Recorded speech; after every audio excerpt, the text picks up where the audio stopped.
नमस्कार, मैं तौसीफ रज़ा और आप देख रहे हैं मेरा चैनल देश टाइम। बिहार का इलेक्शन ख़त्म हो चुका है, नतीजे भी डिक्लेयर हो चुके हैं, चुनाव आयोग ने उनका फैसला भी सुना दिया है। अब अब मैं आपको एक बात ये बता दूं कि किन किन पार्टियों को कितनी कितनी सीटें मिली हैं। एक एनडीए को 125 सीटें मिली हैं। आरजेडी, जिसको महागठबंधन कहा जाता है, उसको आरजेडी और महागठबंधन का जो ये था, मिलाप था, आरजेडी, कांग्रेस और वो अन्य दलें जो उनके साथ जो काम कर रही थी, उनकी पार्टी लेके आई है 110 सीटें। और दूसरी तरफ जो और छोटी दलों की जो पार्टियां हैं, जैसे एमआईएम, असदुद्दीन ओवैसी साहब की पार्टी जो है वो 5 सीटों पे 5 सीटें जीत के लेके आई है। और चिराग पासवान जी की पार्टी जो है वो 1 सीट लेके आई है। और भी अन्य छोटी छोटी टुकड़ियां हैं जो अन्य एक आधी सीटें हैं। इन तरीके से जो टोटल कैलकुलेशन बैठता है जीतों का, वो 243 है।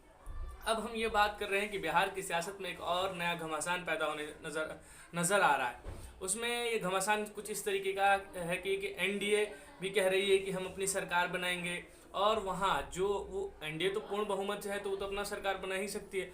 दूसरी तरफ महागठबंधन, जिसके जो तेजस्वी यादव के नेतृत्व में जो चल रहा है महागठबंधन, वो भी कह रही है, वो भी बार बार दावा कर रही है कि जो किसकी सरकार हम सरकार बना लेंगे। तो इन्हीं बातों पे देखेंगे कि इस बार की जो बिहार की है, बिहार की सत्ता पे किसका राज होगा, बिहार का मुख्यमंत्री कौन होगा और किसके सर पे मुख्यमंत्री का ताज बनेगा, कौन उस बिहार की सत्ता की सीट पे फाइज होगा। इन्हीं सब बातों पे हम चर्चा करेंगे। और चर्चा करने के साथ साथ मैं आपको एक बात बता दूं कि चर्चा यही है कि कैसे होगा, किसकी सरकार बनेगी और कौन मुख्यमंत्री बनेगा। आज का टॉपिक यही है फिलहाल दिस टाइम का। तो मैं एक बात और ये आपके सामने एक साझा करना चाहता हूँ कि तेजस्वी यादव जी, जिनका कल एक प्रेस कॉन्फ्रेंस हुआ और उसमें उन्होंने कहा और कि हम सरकार बना लेंगे।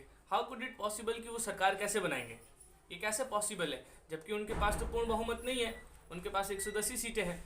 तो अब यहाँ ऐसा अनुमान लगाया जा रहा है, अंदाज़ा लगाया जा रहा है कि कहीं ऐसा हो सकता है, सूत्रों के मुताबिक और भी जो बड़े बड़े जो रिपोर्टर्स हैं, पत्रकार हैं और काफ़ी सारे जो लोग हैं, जो बड़े बड़े दिग्गज नेता हैं, उन लोगों का ये कहना हो रहा है और ऐसा अनुमान लगाया जा रहा है कि जो एनडीए के अंदर जीतन राम मांझी, जिनकी पार्टी हम हैं, और दूसरी तरफ मुकेश सहनी वीआईपी, विकासशील इंसान पार्टी जो है, इन दोनों के पास 4-4 सीटें हैं।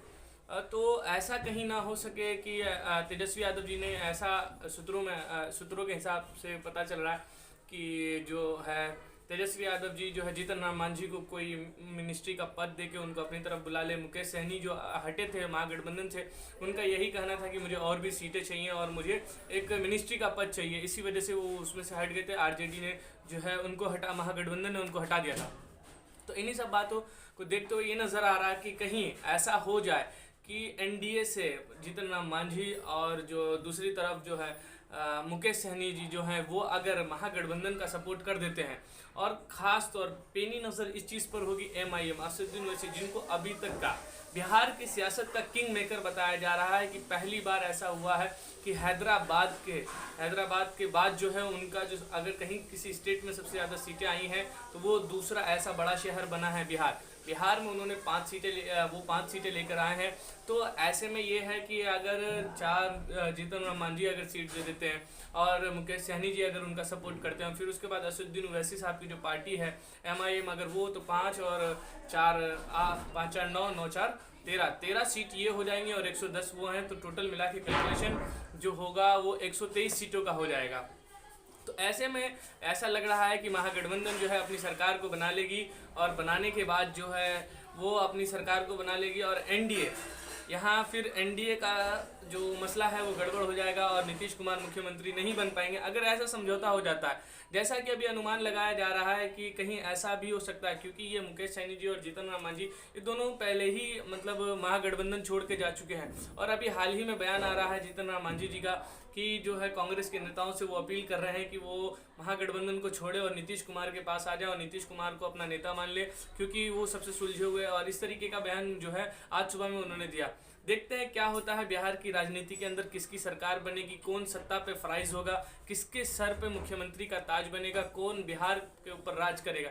इन्हीं सब चीज़ों को देखते इन्हीं सब बातों के साथ हम देखेंगे आने वाला चुनाव किस तरीके का होगा, क्या है नहीं है, किसकी सरकार बनेगी। हर छोटी से बड़ी खबर को देखने के लिए देखते रहिए देश टाइम। अगर किसी चीज़ की भी कोई लेटेस्ट इन्फॉर्मेशन हो या कोई भी आपकी इंक्वायरी या जनरल बातें हो, कमेंट सेक्शन में आप लिख सकते हैं। Thank you very much. और चैनल को सब्सक्राइब करें, सब्सक्राइब करना ना भूलें, और जो है लाइक और शेयर का बटन ज़रूर दोस्तों दबा दें। Thank you very much.